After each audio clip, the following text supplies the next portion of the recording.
Hey, how's it going, everyone? Gabe here with the Ultimate Walleye Derby, Ultimate Salmon Derby. Sitting here with Roy Miller, waiting for everyone to join.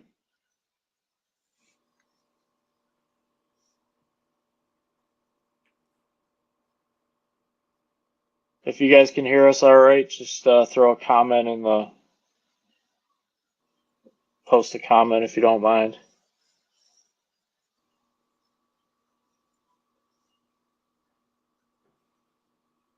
We'll give it a few minutes here.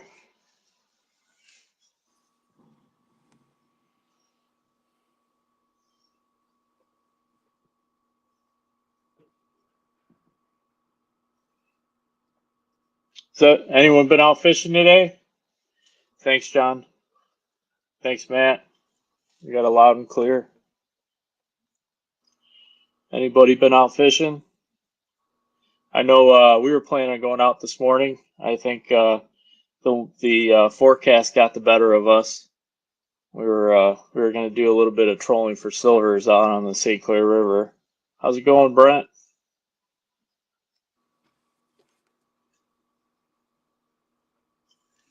Hey, Tim.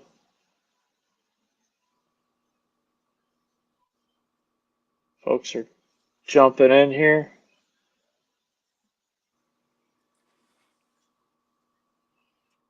So the guy sitting next to me here is Roy Miller, tournament angler.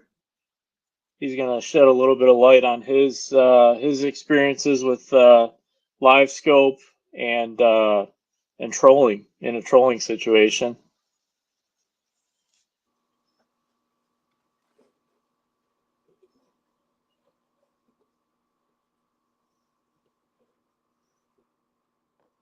All right.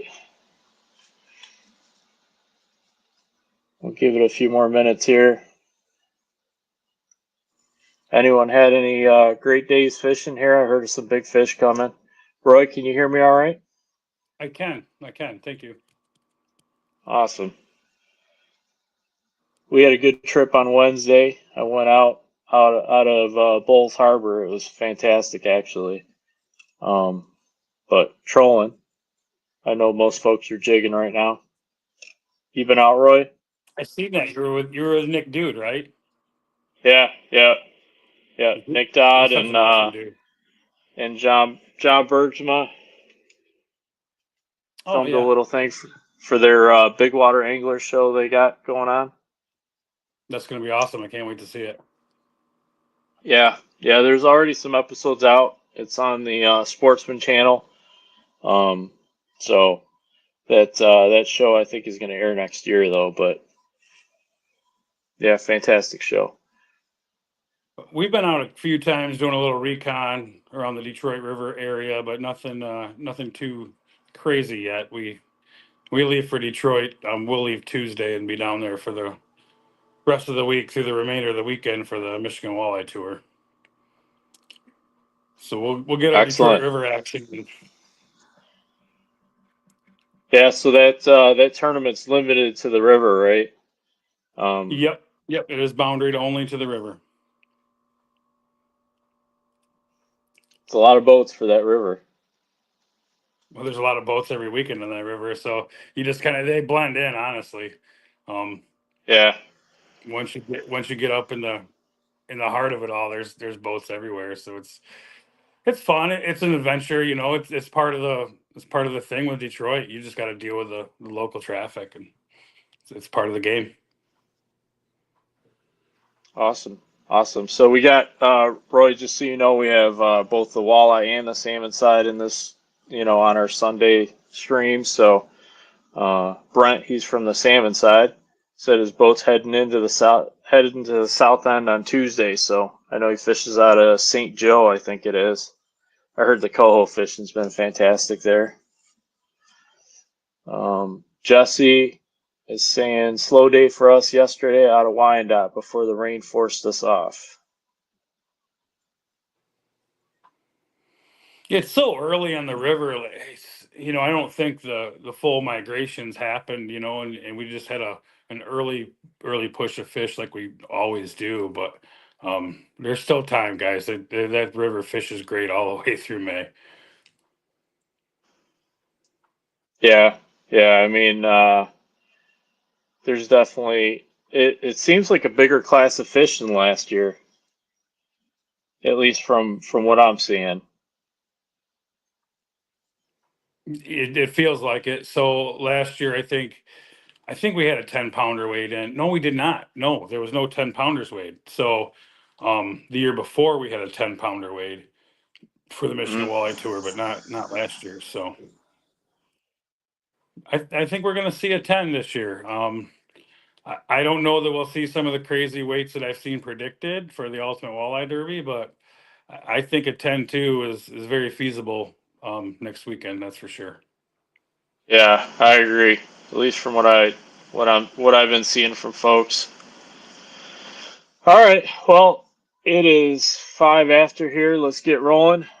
So those of you that are just joining, Roy Miller is joining us here. He is a avid tournament angler. I know you fish the MWT. Do you do any of the NWT events? No, that is a possibility this year because they are in Alpena. I haven't ruled it out totally, but we have an event right after that in Sault Ste. Marie. So it's with my work schedule and I still have some young kids at home. It makes it a little rough to be gone for 2 weeks. 1 week's gonna be bad enough, but if I drop it on my wife that I'm gonna be gone for 2 weeks, it might not be good when I get home. Be a lot of honeydew list stuff I gotta do, but Yeah, yeah, I get it. I it's get not it. fully ruled out So, yet. so you have the MWT event coming up next weekend that you and your team are fishing in. Is Rob Hmm. Jones? He's fishing with you. Who's your other teammate? Jason Schlack.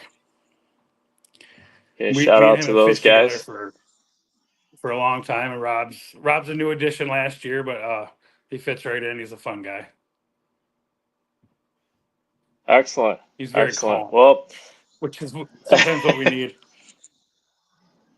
there's always that balance, right? You need the guy that goes crazy all the time, and you need the calm guy to keep people balanced, and then you need the guy that'll do anything you ask for. So Right, that right. usually makes up a good team. All right, well, The let's cool get thing with the going Mission here. Walleye Tour is we get through. So Let's get rolling here. We have Roy is joining us. He wants to talk about trolling and using Livescope for trolling. Um, I guess let's start with what system are you running? What are you using for Livescope? well, we just installed a new one on Jason's boat yesterday. We got it completely dialed in yesterday. So I run a shuttle. So I am going to be, this is my first year as the co-angler, or not the captain. I guess I'm not driving the boat. Jason got a new boat, so he's gonna drive me around, chauffeur me around. So I run a shuttle system. I run a 10-inch Garmin, um, uh, a 64 transducer. I run it off a lithium battery, hardwired all in, very, very, very tight and right. That's one thing I do is when we install these units, we make sure that they're installed correctly and they have good clean power. That's a huge deal. And on the boat, we just got done installing a 12-inch Ultra 2 with a 34 transducer. It's it's a phenomenal unit. Just from the little bit we played with it yesterday, it's a phenomenal unit. But again, we ran oversized wire to everything. It's running off its own lithium battery. We're running a VMAX lithium battery on that. It's it's flawless. We run So you guys so I run run a pole mount, obviously. What's that? you guys run multiple units at one time, is what you're saying. You're running a couple Well, units at a yeah, time. yeah. There's a couple different reasons for that, right? Like, obviously, whether there's two of us or three of us in the boat, we'll actually have three units in the boat. I'm not sure what Rob's running this year.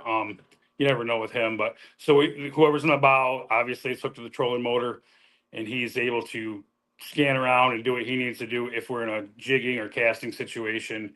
And then the guy, me being in the back, I can have my pole and do that as well. If we're hand lining, we'll probably be running the pole off the back so we can kind of scan that around and see what's going on. And the same with trolling. Trolling, it's preferably to run a pole with that so you can kind of aim it at your baits. You can kind of see what's going on. You can see what's going on in front of you a little bit better, and it just gives you a little more control than if you're trying to use the trolling motor to keep your navigation right. I like to have my pole pointed in the straight direction so I can really watch what's going on. And if my trolling motor is moving around a little bit, that makes it a little difficult. But so we will run it on the pole when trolling. Okay, so do you physically run the one off the back, off the transom of the boat, or is it off the side, the back It's corner? off the gunnel. It's off the gunnel right in the Okay, side of the boat normally.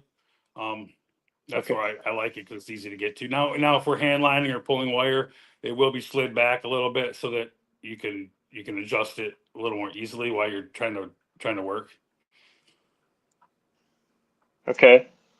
Um, so I guess you guys are still running your traditional sonar also at the same time then, I take Absolutely, it. absolutely, yeah, absolutely. Um, the live scope's great. It's a tool, and there's a time and place for it. But there's also a time and place for side scan and traditional 2D and down scan and all that stuff. Like it's just a tool. It's not a what everyone thinks it is. It's not a like, you can call it a video game or an advantage, but it's just a tool. It's just another tool in the toolbox for us. Okay, so let's set the scenario. You guys get to a spot, you want to start trolling. You're setting the side scan. You're setting the live scope unit down. Um, you, what are you looking at right off the bat? I guess are you setting rods first? Are you setting the live scope unit after? What are you looking at? What are you trying to see? So what we're doing is we're gonna go over it first with 2D sonar, and we're gonna scan it and mark fish on plane, so we can kind of get a good depth range of what's going on. And then once we set up, we'll figure out where we're gonna troll. Right, we set up and we put the live scope in and we put it on forward mode, and we kind of watch what's going on in front of us because a lot of times what will happen is when you're going over the fish in a trolling situation, you got the kicker going, you got sonars going, these fish will actually slide down a little bit. So if you're trying to set your baits right and you're marking fish as you're trolling over them at 20 feet, you set your baits to 18 to 20 feet down. In reality, those fish could be 10 to 15 feet down, but when the boat goes over, it's pushing them down. So you're way under your fish. So we're using the live scope to really watch in front of us to see what's going on in front of us because that's where we want to set our depths to, if that makes Okay, sense. So what we found is these fish are moving around with the noise of the boat a little bit. So we're we're using the live scope to dial it in a little bit tighter. okay. Are you ever? I take it you're swinging it back then after you figure out kind of the basic idea what depth they're running at. You're swinging it back and aiming it at different baits, or are you guys not even really looking at the baits? You can. There's a lot of guys that I know. I haven't perfected this yet. They're pretty good at it, but they'll scan it off to the side and they'll watch the fish, right? So you can actually move your boards in to make if your board's out 90 feet, you're marking fish at 60. You can slide your board over a little bit to help contact that fish a little bit. I haven't played with that much. We are going to, uh, but I haven't done it yet. But I know it is a possibility. I like to know where they are for the most part. I feel like I run a wide enough spread in a tournament situation. We got to run 3 rods aside. But if we were in Canada, and there's only two of us. We're going to run 2 rods aside. So that's where that would come into play a little bit more. But most of the time, we're keeping it forward, just seeing what the fish are doing in front of us. That's the main thing is knowing the depth of the fish. Okay, and obviously with the Garmin, I know you see the track of the fish as they're moving up or down or off to the side, right? So I'm sure that helps you keep track of what's happening. Um, do you guys ever? What's the shallowest that you'd ever run your live scope as far as in a trolling situation, or deepest for that matter? I think if the boat can go through it, the live scope's in it, without a doubt. So with a traditional 2D sonar, the shallower you are, the less cone you have as it goes down, because that cone gets wider as it goes down. So the shallower water you are, that's when you run into like a side scan situation or something like that. I am not the best at side scan. I use it. I'm just not efficient with it. I'm more efficient with a live sonar than I am side scan. So that I would use live sonar in any situation of trolling, no matter the depth. It could be 100 foot in Lake Erie. Well, not 100 foot, but 60 feet in Lake Erie out of Cleveland, 10 feet in Saginaw Bay. Like this side of Lake Erie, you could be in 10 feet to 8 feet of water. I would definitely use it there as well. Okay, so you're using the higher powered the 60 series live scope, right? The one that was No, developed for no, saltwater. No? no, not at all. We're using the LSV or LVS 34. Oh, the 34. Okay, all right, Mhm. cool. Have you ever seen the 62, or have I you have. have you guys ever played I've with it? definitely got some buddies with it, and it's very intriguing. I'm very intrigued by it with a high powered situation. Okay, so what are you I guys mean, we looking could see for when you 120 feet out. That's pretty good. That's really good actually. What are you guys looking for when you're hand lining, when you're running the live scope? Fish interaction, right? Like making sure they're down there. Um, in a jigging situation, we fished Sault Ste. Marie and a pre-fish. We caught 3 fish, I think, all day, and it was sun up to sundown kind of day. But because of live scope and live sonar, we were able to identify that there was fish there.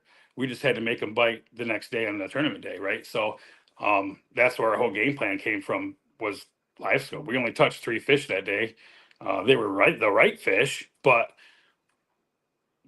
I mean, that's how we use it pre-fishing all the time for that, just to make sure that there's fish there. Um, and that's the main key of it, is making sure that the fish are there. Once you identify that the fish are there, now whether you're trolling, casting, or jigging, um, you just got to make them bite. Gotcha. So I guess are you using the live scope too to dial in, bait colors, and if you see fish are coming in and out of your spread and they're just not biting, or uh I are you just using it as a tool to make sure they're active or not active, or Pretty much just a tool to make sure they're active. I mean, we obviously run a lot of different baits to try to make sure that we can get them to bite. But if there's fish there and they're not biting what we have, then you'd switch it up a little bit. But mainly just to make sure that the fish are there and they're the right fish. And as long as they're active and they're up and moving, they will bite. We just got to figure out how to make them bite. And with trolling, usually you can figure it out pretty quick, because we have such a wide spread. We can start switching up pretty quickly. yep. Any tips for the viewers on some of the settings to help lessen the learning curve? I guess you know live scope is used in so many different situations, from bass fishing to trolling to you know deep water situations. Any tips and tricks on settings and anything like that you can give the folks? Mm, Settings is it's a preference thing, right? Like you just kind of got to play with them, and I don't leave my settings alone. I don't set it and forget it. Let's put it that way. I'm always changing the gain up and down depending on water clarity, um, that type of thing. I like my screen a little bit dirty. I don't like a clean screen. If it's dirty, that means it's working good in my eyes. And I keep the ghost tree in there. I don't shut that off. I want to see that tree. You just got to be able to look through that tree a little bit. If you've ever used Livescope, a lot of times under the boat, you'll see like a phantom tree. It's called the ghost tree, and I always leave that Hmm. on there. I don't get rid of it. And I just start bumping the gain up until I can't take it anymore, and then that's about right where it's got to be. And then once you start seeing the fish and you can start identifying them, and then you can see pretty quickly where you need to be with it. But it's really a preference thing. Um, uh, the color is a preference thing. You can change your color palettes to whatever suits you the best. I run a blue palette. Is that best for everybody? I don't know. I'm old, so it's great for my eyes. it works out pretty good. But it's just a preference thing, really. There's a lot of stuff on YouTube, and there's a lot of experts that'll tell you got to run it one way or another. But if you're not comfortable using it, it's not going to work for you. So the big thing is finding settings that's going to work for you, and then screenshot, take a picture with your phone so you don't forget them. Because I will sometimes forget stuff, and then I'm fumbling around, and so either write them down or screenshot it with your phone. But I change it. I change it sometimes every cast or every troll through a situation. We're always changing the settings, trying to optimize it and make it so we can see everything properly. Okay. I guess have you guys ever played with the PS30, the Panoptics transducer off the back of the boat? You guys ever seen that? I know that's pretty big on the salmon side for trolling. We have not played with that yet. I know there's a few guys that are doing that. I haven't heard much feedback about it, but I know the salmon guys are really getting into that too. Some of my buddies up in the UP, the Fish Superior, they're doing some pretty wild stuff, and I was talking to them in Wisconsin at the show, and it was pretty neat to talk to them to see exactly how they were using the Livescope for trolling silverfish, and it was eye opening for me. I never would have thought of that. Like that's crazy to me. Yeah, it's funny. It seems like the walleye guys and the salmon guys don't really talk very often, but it seems like the walleye guys can learn a thing from the salmon guys and vice versa for sure. Um, so there is, I did hear that Garmin has a new tri-beam Panoptics transducer out now that allows you to see, 400 feet of width and 300 feet of depth. So it'll actually show you left, center, and right side of the boat in three separate windows on your screen in a live sonar type situation. So that's definitely intriguing. I was talking to the Garmin rep at the Grand Rapids show, Brennan, about that. But some cool stuff out there for sure. Do you ever And I see honestly think the we're just scratching the surface on this. It's going to be pretty awesome to see what comes about from this. Yeah, do you ever see the live sonar taking the place of the traditional? Do you think they'll ever, Mm, it's no, I don't think so. And the reason being is I don't know that you'll be able to mark fish on plane with a live sonar, and that's a big part of what we do is especially with the Great Lakes is these fish are moving, especially open basin fish is tracking them down every day and making sure you stay on that particular pod. So a lot of times you just got to start driving until you mark them, and I don't know if you can do that with live scope like on plane at 30 to 40 miles an hour. I mean, maybe someday they'll have the technology there, and that'd be really cool to see, but currently no, because 2D is way too important for us and what we do. Yeah, I rely on the 2D cranking the gain and catching fish at speed. That's definitely uh, a must. If you got to slow down and try and mark fish and then speed back up again, it sucks. Um, but I get what you're saying. Uh, anyone on here? If you guys have any questions for Roy, shoot them out there. Sean Patrick is asking Roy, do you ever run it in perspective mode?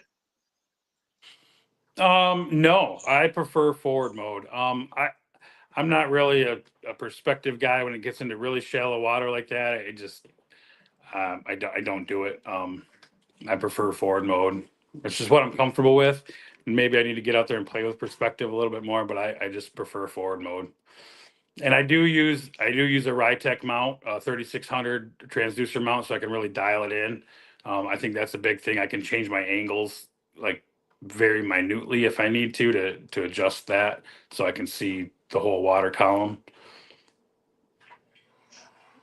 So Jeff Fantori's asking how often do you change your settings for the live scope based on the water conditions? I know you touched on this, but uh, what if you have a dirty water situation and there's all kinds of uh, you know material, seaweeds, whatever it might be rolling through in a current situation? Have you guys encountered that at all? Does it really You wreak mean like the havoc on the Saginaw live River? scope Yeah. situation? Yeah. Yeah, absolutely. You just gotta bump it up and down until you get a good view of the fish. There's no perfect number with it, but yeah, we change it all the time, and especially the Saginaw River, it's a must because that's a lot dirtier than say a Detroit or St. Clair, but or Erie or even the Saginaw Bay. But yeah, you just play with the settings and until you feel comfortable with what you're looking at. So you touched on one thing earlier, clean power. I guess let's dive into that a little bit. I know it's a big deal when it comes to Livescope. When we talk clean power, can you kind of describe some things that you do to get clean power to the black box to make sure that you're not getting So false readings? so my black box is wired directly to a standalone battery.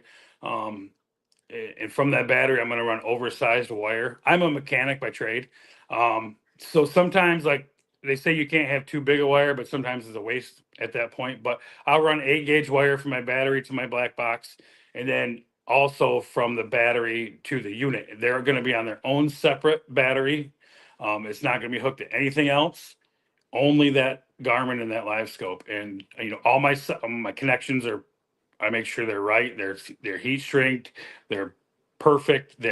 There's no room for error. I will solder them on occasion, especially when I'm hooking the bigger wires to the smaller wires, because the power cords that are provided have pretty small wires. But I don't run anything else off the live scope power feeds. That's only dedicated Garmin power, especially the Okay, black box. That's the huge.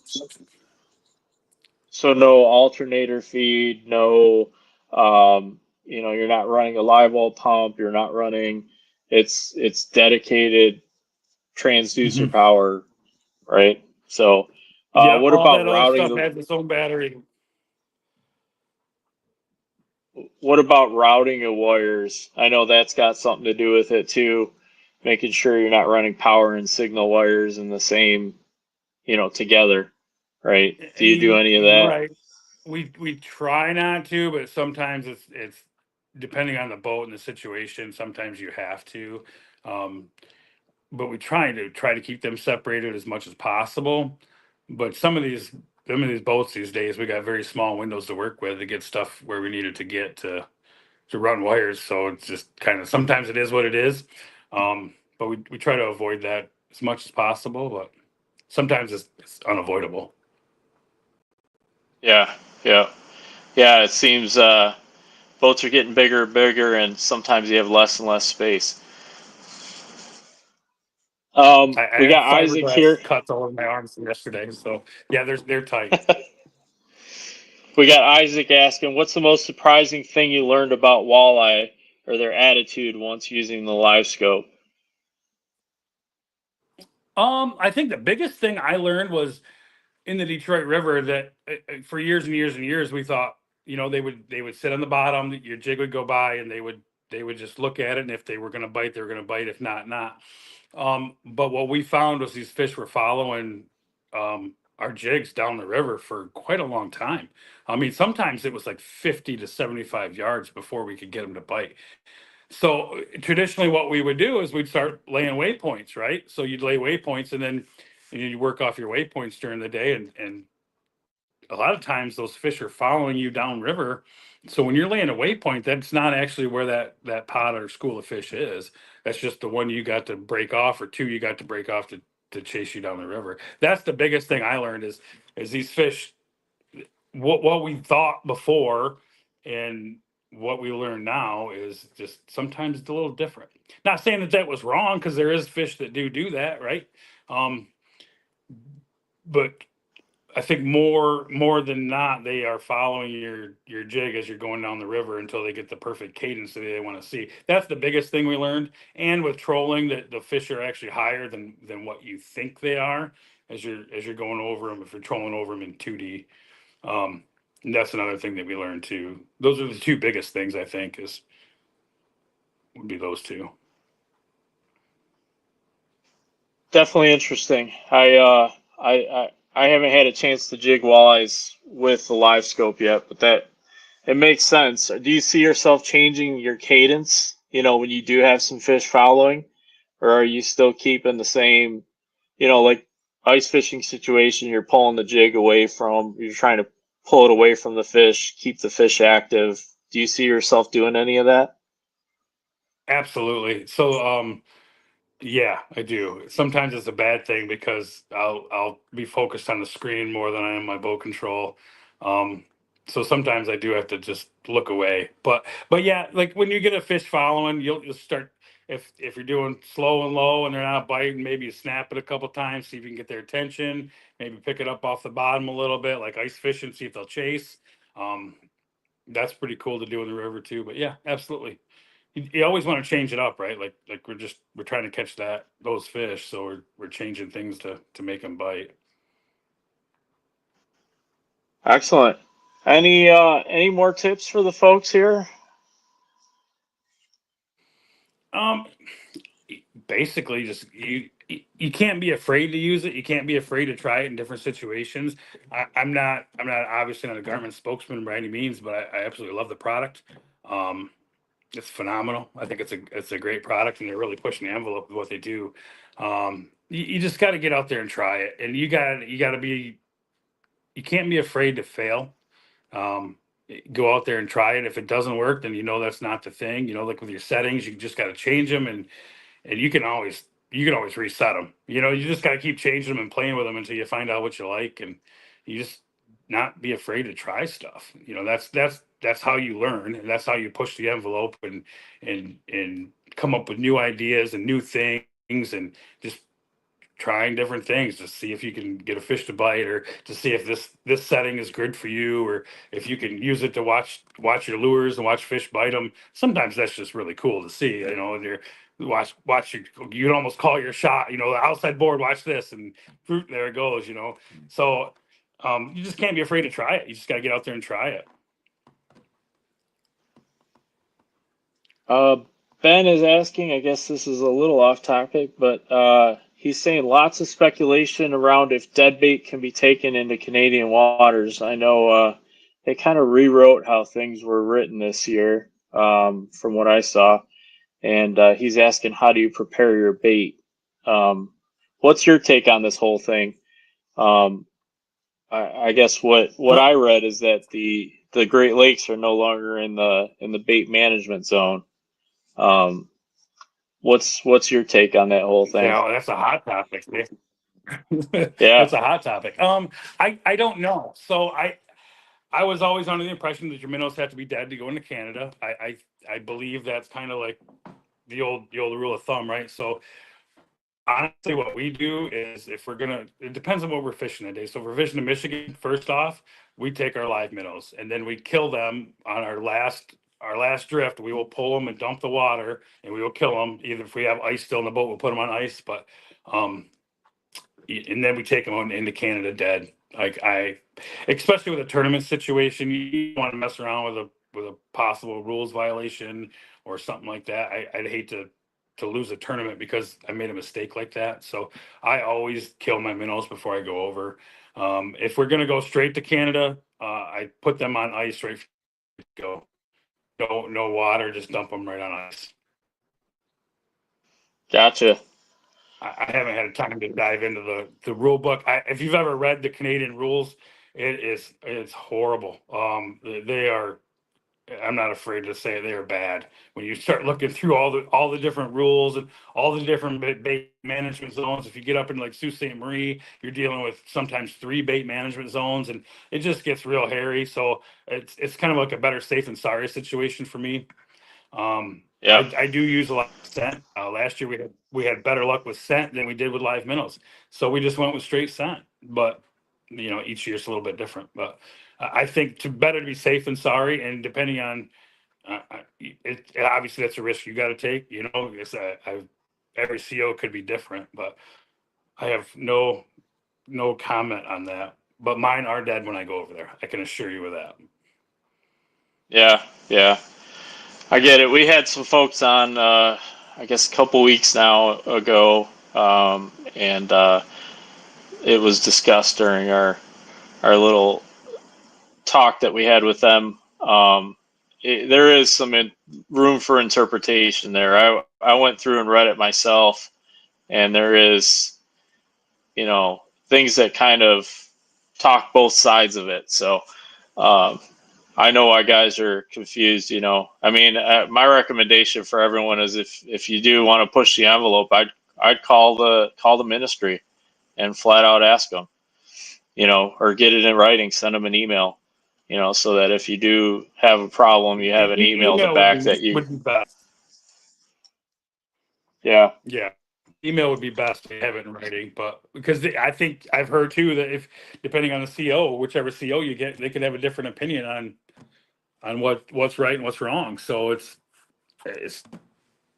mine are dead. I can assure you that mine are dead when I go over there. Yeah. Yeah. Unless we start over there, which Alan, we do cross and launch over there from time to time. Alan Hogan's asking what scent you like. I use a lot of ProCare Trophy Walleye. That's just what I've always used. I have confidence in it. I know Lure Lipstick works great. ProCare works great. I think there's a couple other brands out there that I'm sure are great. They're both great products. They're both natural scents, so that's a big thing. I stick to like a Trophy Walleye or a minnow scent or something like that, depending on where we are. But Trophy Walleye ProCare is usually what I have in my pocket. Yeah, But I am I intrigued I by like. the pace. That's Sorry, you broke up a little bit there. What were you intrigued by? oh the chapstick or the paste version of the scents. I think that could be a thing we're gonna try with some hair jigs and stuff coming up pretty soon. I think Lure Lipstick makes a great paste for like hair jigs and stuff like that if you're into hair jigs and Yeah, yeah, I've used it before. Just don't leave it in your pocket. I know it doesn't fare well, if you leave it all summer long in your pocket and go to grab your heavy jacket in the next season. I can tell you that, but it's some good stuff. I've caught a lot of fish on the Lure Lipstick scent. Um, yeah, I guess if you guys have any other questions, keep them rolling in. In the meantime, I'd like to make an announcement. I guess tune in if you guys tune in on Wednesday at 7 p.m. We're gonna do like our version of a captain's meeting. We're gonna talk about rules. We're gonna go through the rules, general review of them, e-tournament, how to use e-tournament, general discussion there, what to expect at a weigh station, and a Q&A. So if you guys haven't seen our little advertisement for the live stream, make sure you guys subscribe to that, or say you're interested so you get a notification. But that'll be Wednesday at 7 p.m. And the Derby starts on Saturday. Super excited about it. Roy, you got any strategies that you're gonna? I know you're in on the Derby this year. Any strategies you want to share with the folks? I think the only strategy is you just got to go out there and fish. You just got to go out there and try. It only takes one fish to win this thing, right? So it's not like you need to be on the mother pot of biggins. You're not looking for your five best. You're just looking for that one lucky bite. You just got to get out there and keep doing it. Like keep fishing. Go have fun. That's the strategy. Go have fun. If you get lucky and you catch a big one, you're gonna walk away with some jingle in your pocket or a nice new garment or a great prize pack from Pete up at Hook One or something. So you just got to go out, have fun, and enjoy the time in the water. Yeah, are you gonna focus your time on trolling, jigging? What's gonna be your preferred method, do you think, if you get out? Oh, well, we'll be out obviously for the Detroit River event for the Michigan Walleye Tour. So who knows what we'll be doing there? It could be one of anything. For Erie, we're going to do a lot of trolling. But there's also going to be a lot of scoping with a spinning rod in our hands as well. So it's just depends on what it is. If we can get on a big pot of fish and we can identify them with a live and pinpoint some bigger targets, then we'll definitely be using the spinning rod and going that route. But I think trolling's just a great effective way to catch big fish. honestly, that's probably what we're going to end up doing for the Erie event. Probably as soon as the Detroit River's over, we're going to be in Erie, focusing on those Michigan waters and trying to figure out what those fish are doing. Excellent. All right, well, let's make some announcements here on who won our weekly prize packs. So we'll start with the salmon side.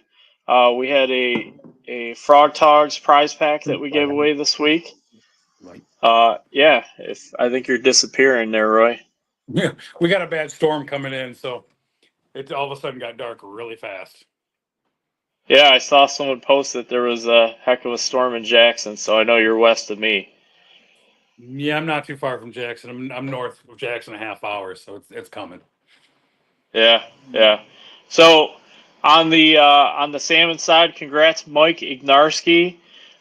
He won the Frog Togs prize pack. We had a cool pair of waders with a removable insulating liner and just some awesome set of waders there. Some boot waders. And on the walleye side, we had a Mags rod and hoodie. You know Pat from Mags really well, right? Right? I do. Pat's a fun guy. I really enjoy Pat. Yeah, yeah. So Theron Hoffman, congrats to Theron. He won that prize pack. He was on here last Sunday, actually. So he was the lucky winner. And I can tell you, Roy, you missed it by one spot. Really? You missed it by one spot. He bought his ticket right before you did. So, yeah, Courtney and I were laughing about it when we saw the random number come up, and you were one spot below him. So, Oh, that's funny. but congrats, Theron. Yeah. Next week we're going to be drawing the $1,000 prize pack from Trax Tech on the salmon side. So those of you guys that haven't bought your ticket yet on the salmon side, we got that $1,000 prize pack coming. And then the middle of the month is the walleye side. So get in there, buy your tickets. We only have 6 days left, right? Yeah. Yep, 6 days left. So time is flying. Saturday we're going to get started here. We'll be announcing where we're going to be at. I know we're going to try and support the guys that are fishing the MWT, so we'll be somewhere near the MWT event to weigh in their fish so they don't have to drive a far distance. And then we'll be stationed at probably throughout the weekend, we'll be stationed at Wyandotte or Dipnet. So if you guys get a big one, we got a feeling Mid River is going to be pretty busy. So always is. Mid River is always busy. But yeah, that's part of the fun. Yeah, it is. You tell people from out of state what it's like fishing the Detroit River during the walleye run, and there are no words to describe it. It's I'd say probably the closest thing is seeing the silver fishery like in the Columbia River when that's going on. Yeah, Boat very, very boat similar. next to boat. Yeah, yeah, but definitely interesting. So Roy, we appreciate you joining us. Good luck at the tournament. We hope to see you on the podium, you and your team. Shout out to all the guys that you're fishing with. That would And be nice. I hope to see you afterwards with a big fish to weigh in. So that's what we're hoping for. So absolutely, double dip. we're cheering you guys on. Best of luck. And those of you guys that want to see the weigh-in, I know the weigh-ins are open to the public, right? The MWT weigh-ins are open to the public, so get out there, support the guys. If you're done fishing for the day, you want to see what everyone else is catching. They put on a great event, so get out and check it out and support all the anglers and support your local bait shops, and we appreciate it.